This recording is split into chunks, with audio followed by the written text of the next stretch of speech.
Muy buenas, ¿qué tal estás? Te doy la bienvenida a un capítulo más de World Media Podcast.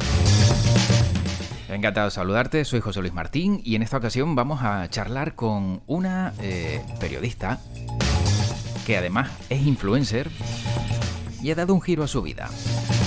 Se trata de Lorena Alemán y lo va a contar hoy en World Media Podcast.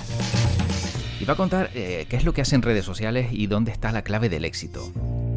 Pero sobre todo también lo importante que es saber comunicar y hacerlo a través de estos perfiles en redes sociales, en entornos sociales y también cómo adaptarse a cada canal.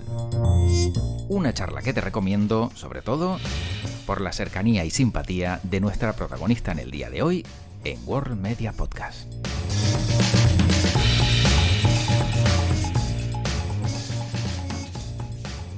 Y saludo ya a Lorena Alemán.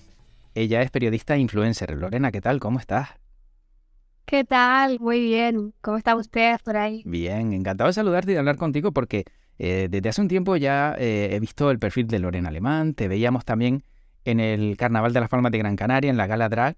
Y claro, periodista, influencer, pero ¿cómo alguien como tú llega a tener 150.000 seguidores en Instagram y muchísimo peso en redes sociales? ¿Cómo se consigue el éxito en redes sociales cuando hay tanta gente y cuando todo el mundo quiere comunicar algo? Pues yo creo que hay un poco de factor de suerte, pero también hay algo que es abrir las puertas de tu casa y de tu vida, la naturalidad, mostrarte como eres, sin tapujos, no tener miedo, porque esto es súper importante, no tener miedo al que dirá ni nada de eso. Y lo más importante es la cercanía, ¿no? Como cuando tú diriges pues tu programa, al final lo que la gente quiere ver es que es una persona real, de carne y hueso, con tus errores, que te equivocas 1000 veces, que no hay problema, que los asume. Y ser cercana, yo creo que al final es lo que la gente busca, ¿no? Ver cómo cualquier persona tiene pues los mismos problemas a los que tenemos el resto de la ciudadanía. Que no haya una barrera entre quien está en redes sociales y quien está en su casa consumiendo ese tipo de contenido. Entonces tú, por ejemplo, grabas un vídeo, ahora nos contarás el contenido de esos vídeos que publicas, pero si te equivocas, ¿dejas tal cual el vídeo o te lanzas a decir, bueno, vamos a hacerlo un poquito mejor? Porque claro, siendo periodista y uno siendo también perfeccionista, siempre gusta hacer las cosas bien. Sí, no, esos vídeos, date cuenta que nosotros tenemos 8 segundos, 10 segundos para contar una historia, para contar a nuestros seguidores y nuestras seguidoras, pues, cómo hacer algo. Y tienes 8 o 10 segundos porque a partir de ahí el engagement, pues, baja mucho, ¿no? Entonces, sí, es verdad que se repite. Luego esos errores, pues, tú los cuentas, no sé si conoces bien la aplicación de Instagram, hay una parte que se llama Story, que digamos que es la parte más cercana donde va relatando uno su día a día y ahí donde deja, pues, todas esas pequeñas erratas que luego las cuentas a modo de risa. O el típico video que estás grabando y te aparece alguna protagonista, por ejemplo, tengo 2 niños, ¿no? Me aparecen por detrás o me tocan el timbre. Y es como, otra vez. Esas cositas, bueno, al final a la gente también le gusta ver las tomas falsas, es divertido. ¿Y por qué los stories y a lo mejor no los reels donde ya el contenido permanece? El story desaparece a las 24 horas. ¿No prefieres que un contenido permanezca o lo diferencias de alguna manera para que el que se quede sea el que ya sea de manera permanente el contenido que quieres que se vea? Yo lo diferencio, yo en la gente en stories, pues yo soy una persona que te cuento más mi día a día, más mi personal, pues alguna foto que me gusta. Digamos que el contenido de Reels es un contenido mucho más cuidado, mucho más pensado. Detrás de ahí hay un briefing, hay una idea que tú intentas materializar en muy pocos segundos, a veces en varios días de grabación. Muchas veces los Reels son colaboraciones, entonces tienes que tener una calidad y una estética. En las stories es como cuando uno está con el grupo de amigos más íntimos y sale a tomar algo al bar, ¿vale? Y digamos lo otro es cuando vas a la cena de empresa, por llamarlo así. Las formalidades son distintas. Sí, sí, muy bien definido porque la cena de empresa, aunque luego a lo mejor llega un punto en el que se puede perder un poco los papeles, de entrada siempre hay control máximo, ¿verdad? Sí, uno guarda las formas, ¿no? Por lo menos ahí al principio de la cena. Efectivamente. Oye, cuéntanos, ¿cuáles son tus contenidos? ¿Cómo te vemos? Y también en lorenaaleman.com, en tu página web, ¿qué es lo que vamos a encontrar de Lorena? Bueno, yo comparto sobre todo contenido de lo que tiene que ver con la decoración del hogar, con trucos para la organización, para el orden, para la limpieza. También hago mucho contenido de lugares que visito en toda Canarias. La verdad es que me llaman muchas veces para hacer localizaciones, para intentar ayudar, por ejemplo, este fin de semana a la Feria de Artesanía, porque al final tú eres, digamos que una ventana para que muchas personas se informen de, pues, de las diferentes actividades que pueden hacer por las islas, y también me dedico a ese lifestyle que se llama, y voy contando pues ese día a día. Y poquito a poco también, oye, no sé si que me entró la historia de los 40, que empezamos también a compartir contenido, pues lo que tiene que ver pues con belleza, con cuidados personales, con la imagen personal, pues ese tipo de contenido. Pero claro, no estamos hablando que vendes tu día a día o tu vida personal, sino realmente cosas que pueden ayudar a otras personas, como bien dices, decoración, moda, pero no estamos hablando de contenidos que sean de Lorena Alemán, de su vida personal, que eso sí uno se guarda bastante bajo llave porque solo interesa a los amigos y a la familia. José Luis, entre lo que es un creador de contenidos y puramente un influencer, aunque yo realmente también hago trabajos de influencer, pero para mí un creador de contenido es una persona que crea ese contenido pensado y meditado con un objetivo. No es solamente compartir, pues fui aquí y me tomé una foto, sino tú tienes que mostrar pues la grandeza de tu casa, de cualquier lugar. Para mí esa es la diferencia. Yo creo que todavía no está muy nítida, es una profesión que está muy incipiente, realmente no está reconocida. Solamente se valora cuando uno empieza a crear el contenido y ves lo difícil que es, las horas que te lleva, el plano no te gusta, la luz no te ayuda, te tienes que arreglar, maquillar, tienes que tener una voz. Es decir, hay muchísimas cosas que la gente desconoce, ¿no? Y a lo mejor ese desconocimiento nos lleva a pensar que simplemente es ponerte y hacerte una foto. Es mucho más complicado. Para mí esa es la diferencia entre puramente un creador de contenido, que es una persona que yo, por ejemplo, tengo una planificación semanal. Yo intento publicar un vídeo como mínimo todos los días o 5 días a la semana de 7. Descanso 2 porque son muchas cosas. Y eso está planificado. Yo digo, esta semana tengo que grabar pues esto de la cocina, tengo que ir a este sitio a grabar esta cosa. Todo eso está, digamos que medido. No es solamente de fui a un bar y me hice una foto. Es otro tipo de experiencia. Y yo creo que al final, con el paso de los años, se ha ido como consolidando y será una profesión del futuro como los youtubers o como los streaming o como un montón de cosas que estamos conociendo con el cambio de las tecnologías. Sí, porque además a muchos críos en el día de hoy les preguntas qué quieres ser y antes a lo mejor muchos querían ser futbolistas, ahora quieren ser influencers, ¿no? O youtuber, como tú bien dices, con lo cual todo esto ha cambiado.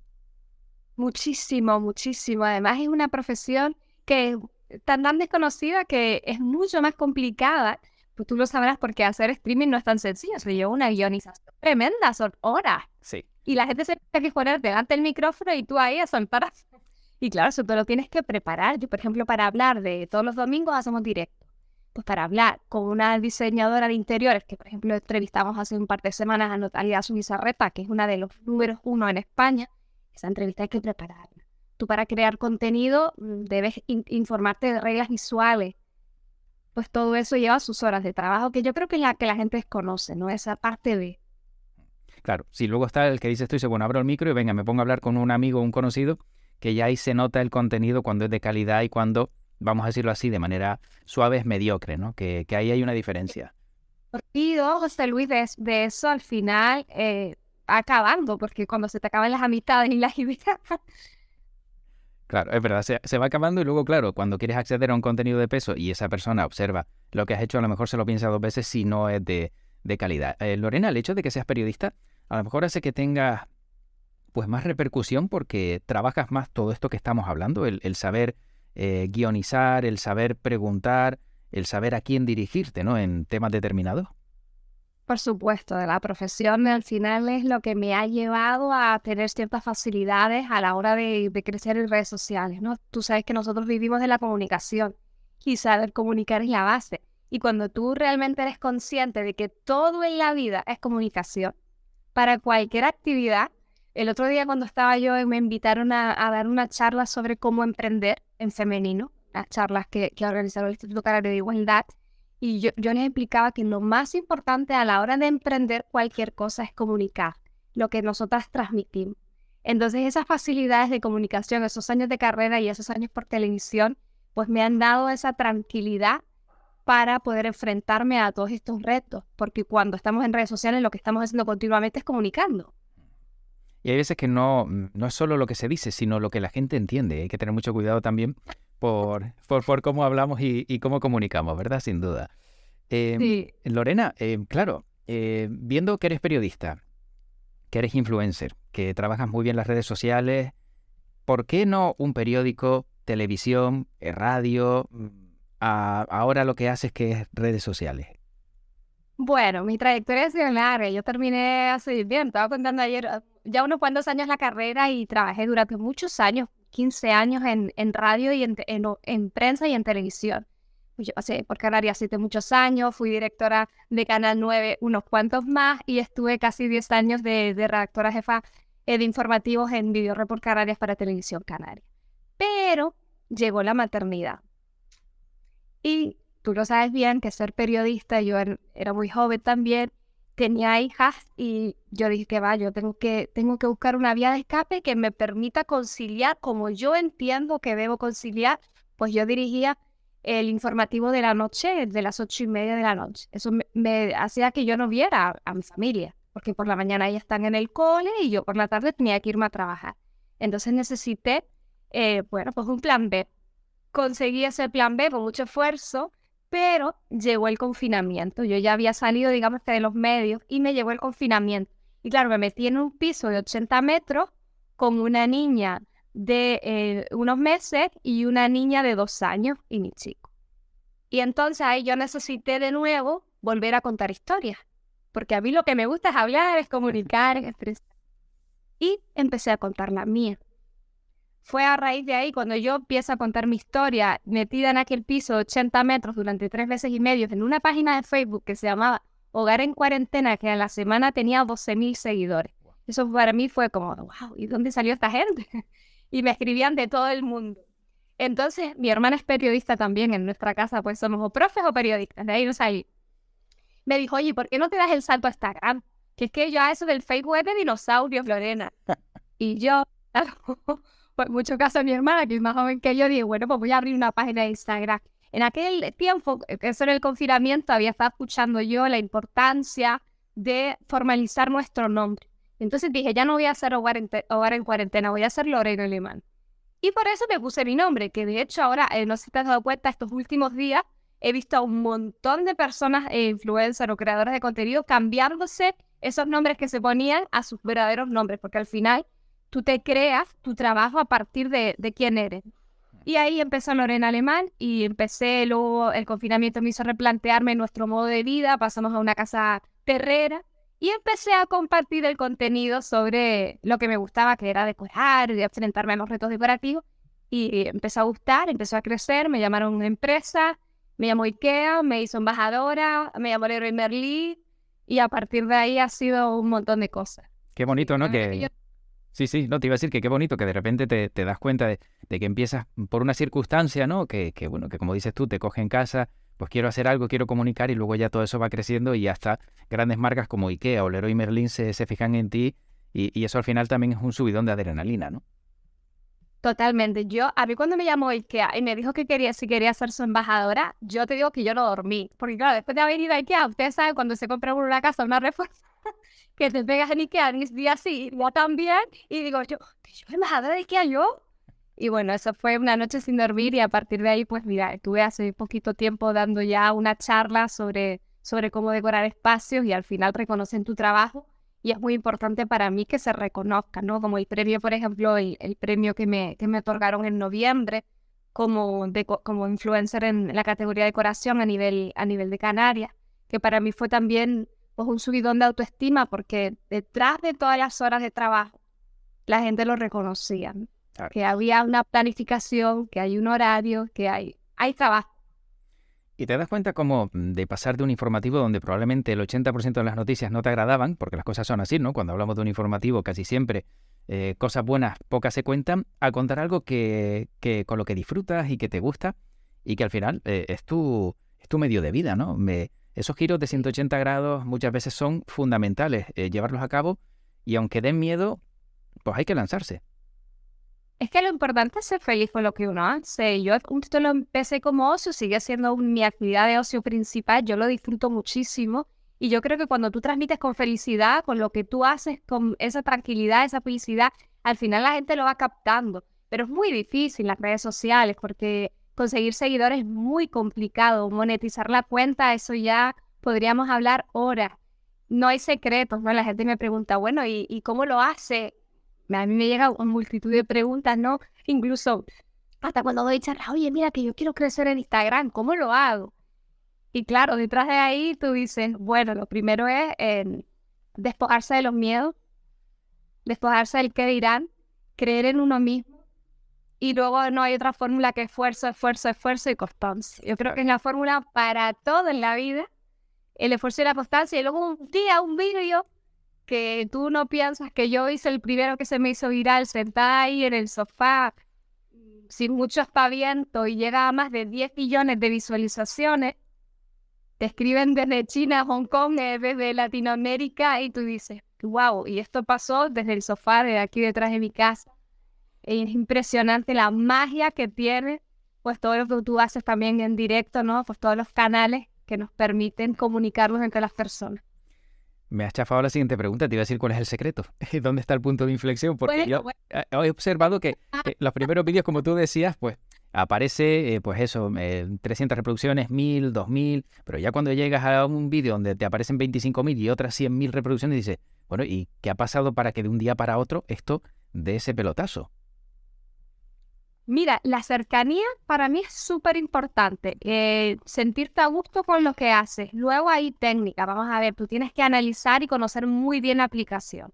Tú tienes que analizar quién es tu target, ¿vale? ¿Quién es tu público? En este caso, por ejemplo, mi mayoría de públicos son mujeres, son entre 35 y 50 años. Entonces, uno una vez que analiza esas estadísticas, dice, bueno, son unas mujeres de mi perfil, ¿a mí qué me interesa? Luego también tienes que analizar desde dónde te siguen. A partir de ahí, mejor piensas también, porque la aplicación te da una serie de insights, ¿no? De estadísticas, a qué hora es mejor publicar.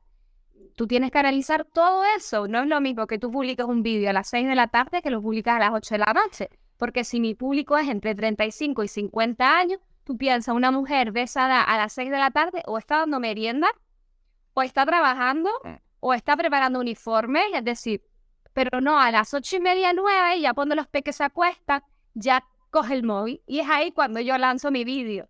Todo eso son pues una serie de estadísticas que tienes que dar cuenta, y luego tienes que mirar las tendencias. Bueno, yo me acuerdo hace un par de meses que se llevaba a doblar toallas. Yo nunca lo hice porque al final me negué, y yo veía a todos los creadores de contenido doblando toallas. Entonces, al final hay contenidos que van surgiendo. Por ejemplo, cuando llega la Navidad, nosotras, las creadoras de contenido, la Navidad casi que la estamos poniendo en octubre. Como que se va a ya la Navidad. Claro. Claro, porque yo lo que hago es inspirar a otras personas a que reproduzcan pues lo que a mí me parece que es bonito en mi casa, o aquellos trucos para ciertas cosas, ¿no? Yo el roscón de Reyes no lo preparo el día de Reyes, lo preparo un mes antes, para que la gente tenga la receta. Digamos que vamos a dar tiempo del resto del mundo. Y Lorena, decías que antes tu hermana en su momento te orientó y dijo, Facebook de dinosaurios, pásate a Instagram, pero parece que otra red social que tiene mucha cabida y mucho peso es TikTok. Yo no sé si también te vemos en TikTok o todavía no te has lanzado. Sí, también me veo en TikTok. Esto no queda nada, nos obligan a ir pasando. Y te voy a contar un secreto, ¿sabes por qué? Porque los nombres se agotan. Entonces, desde que sale una red social, bueno, eso nunca lo había contado, lo cuento por primera vez. Bien. Desde que sale una red social, yo lo primero que hago es entrar y registrarme, aunque no la use. Bien. ¿Por qué? Porque yo necesito que Lorena Alemán sea mío. Yo no puedo permitirme que otra persona se identifique con mi nombre público. Entonces, lo primero que hice, lo empecé a utilizar hace muy poquito realmente, aunque la cuenta lleva abierta mucho tiempo, porque hablando con las compañeras de creadoras de contenido también me decían, oye, ¿por qué no te lanzas a TikTok? Y bueno, hace un par de semanas que empecé a crear contenido, digamos, más asiduamente, y por ahora va muy bien, no tengo muchos seguidores, pero por ahora funciona. Pero ¿sabes lo que pasa? Y es también uno de los trucos en esto, que el perfil de las personas que consumen TikTok no es el perfil de las personas que consumen Instagram, ni siquiera YouTube. Claro. Entonces tú no puedes replicar el contenido porque no funciona. Claro, Es la gente me dice, a mí me va súper bien en TikTok, pero me va fatal en Instagram. Claro, es que no es el mismo perfil. No se comunica el mismo lenguaje. TikTok para mí, desde Lorena Alemán, es una red social más cercana. Otro tipo de contenido a lo mejor que te permite unas licencias que Instagram no te permite. Instagram es un contenido más serio, un poquito más didáctico, y TikTok es como la locura personificada. Claro. Sí, y la narrativa cambia completamente, como dices tú, ¿no? Si no tendrías que grabar un vídeo para cada red, Y claro, no es lo mismo. ¿Y YouTube Shorts no los utilizas? Los cortos No, de YouTube. mira, no, Pues pero te doy ese secreto. Tú me decías registrar el nombre y yo te digo, utilízalo, que ya verás que te va bien. Menos de un minuto, eso sí.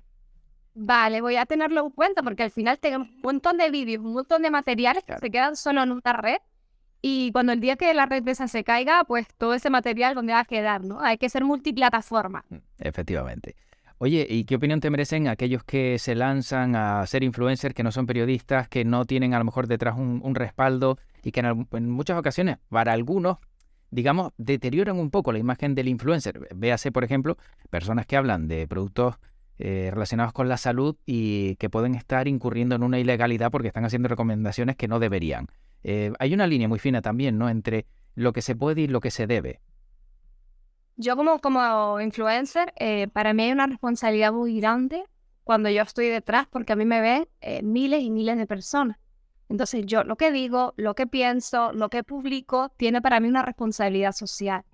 Yo, por ejemplo, no me atrevo nunca a hacer, pues, contar los beneficios de un producto en el que yo no creo.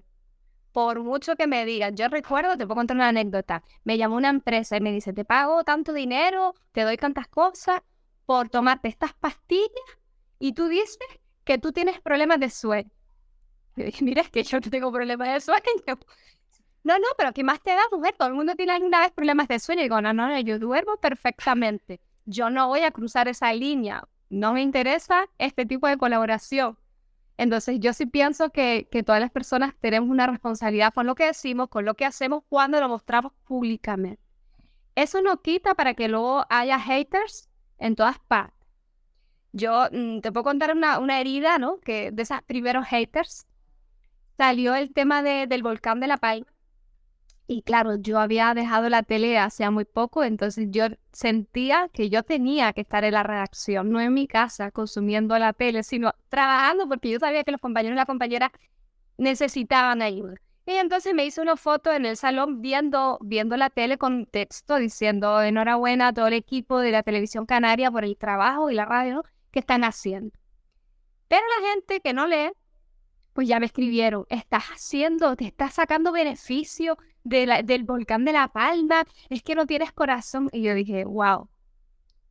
Pero entonces me acordé de algunas mujeres folclóricas que dicen, si te tienes haters, es que te va bien. Pues digo, bueno, me voy a quedar con eso. Claro, sí, sí, pero duele, ¿no? Duele porque entiendo que cuando te llega una buena crítica, estupendo, genial, pero cuando te llega una mala o cuando hay gente que solo se dedica a hacer daño porque no tiene otra cosa que hacer o porque realmente son profesionales en eso, entiendo que gestionar eso también es incómodo, ¿no? Cuando se meten contigo a nivel personal, dices, bueno, ¿a cuento de qué, no? O sea, si no te gusta, no me sigas y se acabó, no pasa nada.